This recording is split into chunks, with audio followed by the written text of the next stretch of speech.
क्या आप सबको पता है हमारे देश का नाम भारत क्यों है, या फिर शल्य चिकित्सा क्या होता है?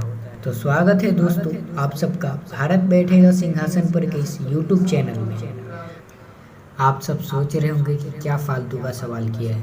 किसे नहीं पता कि भारत मनु के वंशज तथा ऋषभदेव के बड़े पुत्र भरत, जिनकी कथा श्रीमद् भागवत महापुराण में है, उनके नाम से लिया गया है।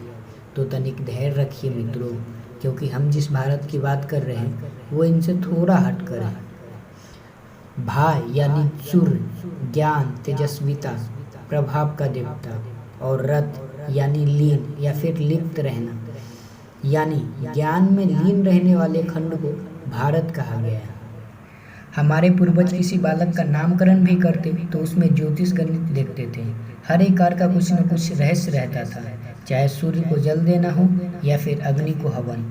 आइए देखते हैं भारत यानी ज्ञान में लीन रहने वाले खंड को। मनुष्य को अनेक प्रकार की बीमारियां होती रहती है, जिसमें से 90% बीमारियां दिमागी कारण, 9% पेट के कारण तथा 1% आकस्मिक यानी कि एक्सीडेंटल, जिसे कट फट जाना, टूट फूट जाना या जल जाना कहते हैं। आयुर्वेद को पूर्ण चिकित्सा इसलिए कहा गया है क्योंकि 99% यानी कि माइंड और पेट के बाद जो 1% एक्सीडेंटल बचता है उसे भी स्वस्थ करना जानता है। आजकल एक्सीडेंट के केस कुछ ज़्यादा ही बढ़ रहे हैं, जो हम लोगों ने खड़े किए हैं। शल्य चिकित्सा को सुश्रुत ऋषि द्वारा रचित आज से 4000 साल पहले सुश्रुत संहिता में बताया गया है। सुश्रुत ऋषि ने अपने संहिता में शल्य क्रियाओं के बारे में विभिन्न प्रकार की जानकारियाँ दी हैं।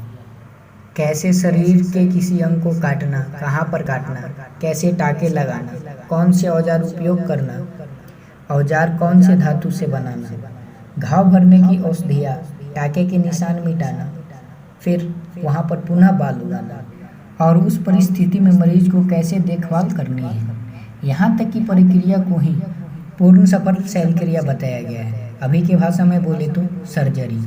कुछ दिन पहले आपने देखा होगा कि एक पेपर कटिंग वायरल हो रहा है जो शल्य चिकित्सा को लेकर है। 1792 में एक व्यक्ति भारत भ्रमण पे आया जिसका नाम था थॉमस क्रूसो। भ्रमण के दौरान वे महाराष्ट्र के एक गांव में पहुंचा।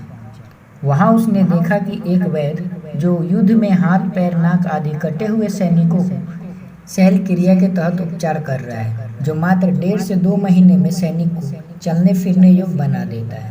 तब थॉमस क्रूसो ने अपनी टीम के साथ उस वैद्य के पास रहकर राइनोप्लास्टिक सीखने लगा, और जब सीख गया तो वापस लंदन गया और वहाँ पहला फोरहेड सर्जरी हॉस्पिटल खोला, जिसमें राइनोप्लास्टिक का काम चालू किया, यानी कि नाक कान के शेप को थोड़ा ठीक ठाक करना जिससे लोग सुंदर दिखे। 1794 में लंदन के जेंटलमैन मैगजीन में पहली पेज पर आर्टिकल छपा कि अब हम भी भारत के जैसा राइनोप्लास्टिक सर्जरी कर सकते हैं।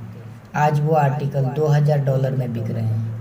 फिर 1832 में ईस्ट इंडिया कंपनी द्वारा कराए गए सर्वेक्षण में पता चला कि भारत में एक भी ऐसा व्यक्ति नहीं है जो बीमार हो, और बीमार हो भी क्यों, जहाँ कटे हुए हाथ पैर को भी जोड़ दिया जाता है वहाँ बीमार भला कैसे कोई हो सकता है। बस यही सब खजाना था जो बाहरी लोग हमसे लूटने छीनने आते थे। अब रही बात कि ईस्ट इंडिया कंपनी ने सर्वेक्षण क्यों कराया होगा, तो ये आप लोग सोचिए। जहाँ तक मैं समझता हूँ कि 1857 के विद्रोह को तोड़ मरोड़ कर पेश किया गया है। उस समय जितने भी चिकित्सालय और गुरुकुल थे उसे तोड़े और जलाए गए थे। बाद में ब्रिटेन पार्लियामेंट के हस्तक्षेप हुआ और नए कानून बना जिसमें ठप्पा वाला यानी कि डिग्री वाले डॉक्टरों की एंट्री हुई। हमारे पास जो भी पूर्वजों द्वारा मिली पूंजी थी सब 1857 में खत्म कर दिए गए। जब स्वतंत्र भारत में पहला सभा हुआ तो भारत के प्रधानमंत्री नेहरू जी ने संबोधन में कहा कि भारत में करीब 5 करोड़ लोग बीमार हैं। अगर हम आधुनिक विदेशी चिकित्सा लाएंगे तो धीरे धीरे सब स्वस्थ हो जाएंगे। हुआ यूं कि 2017 के सर्वेक्षण में बीमार व्यक्तियों के आंकड़ा पहुंचकर 108 करोड़ हो गया। जब 47 करोड़ जनता थी तो 5 करोड़ लोग बीमार थे, और आज 125 करोड़ में से 108 करोड़ लोग बीमार हैं। आज से 4000 साल पहले बनी सुश्रुत संहिता जो मुफ्त में सबको ज्ञान देता था, और आज लंदन के मैगजीन में छपा आर्टिकल $2000 में बिक रहा है। मॉडर्न साइंस जो मात्र 2% ही सनातन को जान पाया है, वही आज हम पे हावी है। खैर, भारत हमेशा से प्राणियों में सद्भावना और विश्व का कल्याण चाहने वाला देश है।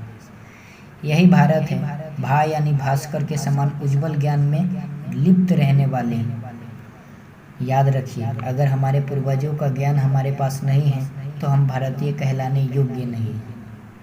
अगर आयुर्वेद के बारे में आपको कुछ बताना है तो नीचे कमेंट जरूर करें। धन्यवाद।